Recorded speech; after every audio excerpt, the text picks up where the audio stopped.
నేటి దినము కొరకు ఏర్పాటు చేయబడిన పాత నిబంధన బైబిల్ పాఠముగా యెహెజ్కేలు గ్రంథము 36వ అధ్యాయము 26వ వచనం నుండి 28 మట్టుకు. యెహెజ్కేలు గ్రంథము 36వ అధ్యాయము 26వ వచనం నుండి 28 మట్టుకు. ముందుగా చిన్నగా ప్రార్థన చేసుకుందాం. ప్రార్థన.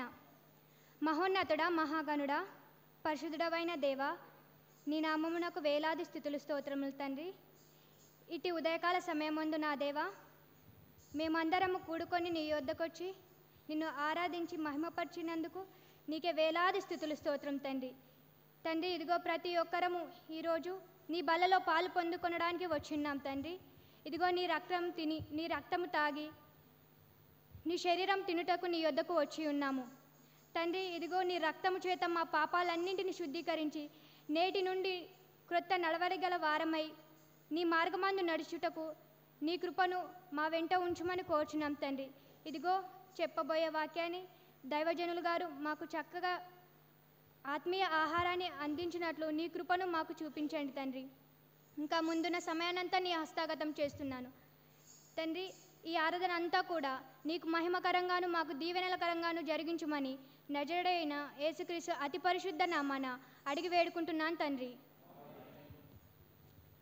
పాత నిబంధన బైబిల్ పాఠముగా యెహెజ్కేలు గ్రంథము 36వ అధ్యాయము 26వ వచనం నుండి 28 మట్టుకు. 26వ వచనం ప్రారంభం. నూతన హృదయము మీకిచ్చెదను, నూతన స్వభావము మీకు కలుగజేసేదను. రాతి గుండెను మీలో నుండి తీసివేసి మాంసపు గుండెను మీకిచ్చేదను. నా ఆత్మను మీ అందుంచి నా కట్టడలను అనుసరించు వారిని గాను, నా విధులను గైకొను వారిని గాను మిమ్మును చేసేదను. నేను మీ పితరులకిచ్చిన దేశములో మీరు నివసించెదరు. మీరు నా జనులై యుందురు, నేను మీ దేవుడనై యుందును. ఇంతటితో పాత నిబంధన బైబిల్ పాఠము సరి.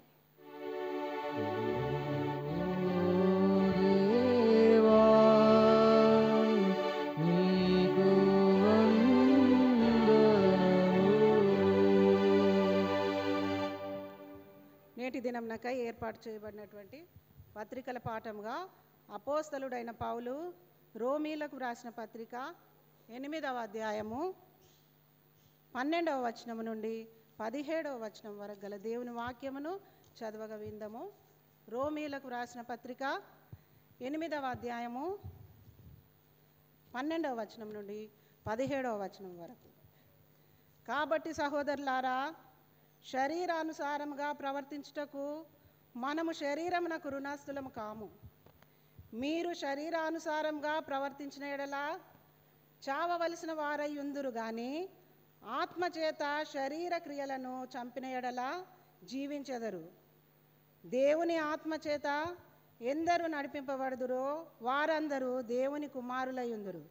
ఏలయనగా మరలా భయపడుటకు మీరు దాస్యపు ఆత్మను పొందలేదు, కానీ దత్తపుత్రాత్మను పొందితిరి. ఆ ఆత్మ కలిగిన వారమై మనము అబ్బా తండ్రి అని మొరపెట్టుచున్నాము. మనము దేవుని పిల్లలమని ఆత్మ తానే తన ఆత్మతో కూడా సాక్ష్యమిచ్చుచున్నాడు. మనము పిల్లలమైతే వారసులము, అనగా దేవుని వారసులము, క్రీస్తుతో కూడా మహిమ పొందుటకు ఆయనతో శ్రమపడిన ఎడల క్రీస్తు తోడి వారసులము. ఇంతటితో పత్రికల పాఠం సరి. క్రీస్తు నీకు స్తోత్రములు.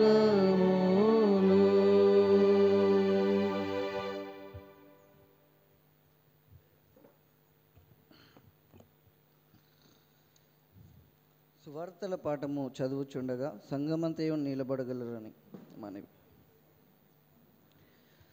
పరిశుద్ధుడైన యోహాను రాసిన సువార్త 14వ అధ్యాయము 15 నుంచి 17 వరకు.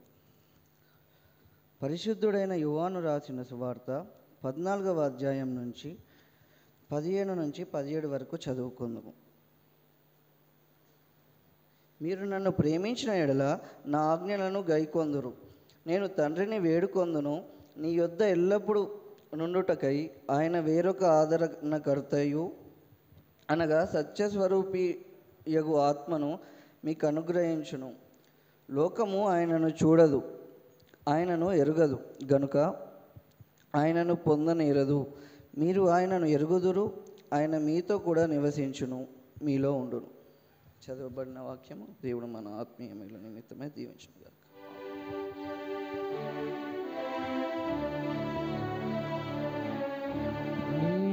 వాక్యము మా పాదములకు దీపం, ఆత్మకు జ్యోతి, త్రోవకు వెలుగై నడచును గాక. స్తోత్రము స్తోత్రము మా దేవా. త్రోవకు వెలుగై నడచును గాక. స్తోత్రము స్తోత్రము మా దేవా. దయచేసి కూర్చుందాము. దేవుని యందు ప్రియమైనటువంటి పరిశుద్ధ సంఘమా, నేడు మన దక్షిణ ఇండియా సంఘం నందు మెదక్ అధ్యక్ష మండలంలోని శంకరంపేట ప్యాస్టేట్ నందు గల మన ఈ స్థానిక సంఘములో ఈ దేవాలయం కట్టబడిన నుంచి this is first time confirmation service. ఎందుకొరకంటే చాలాసార్లు సెంట్రల్ సర్వీస్ అని బయట జరుగుతూ ఉండేది. ఇందులో తప్పకుండా ఈ సంవత్సరం ఒక్క కన్ఫర్మేషన్ కావాలని ఇది ఏర్పాటు చేయడం జరిగింది.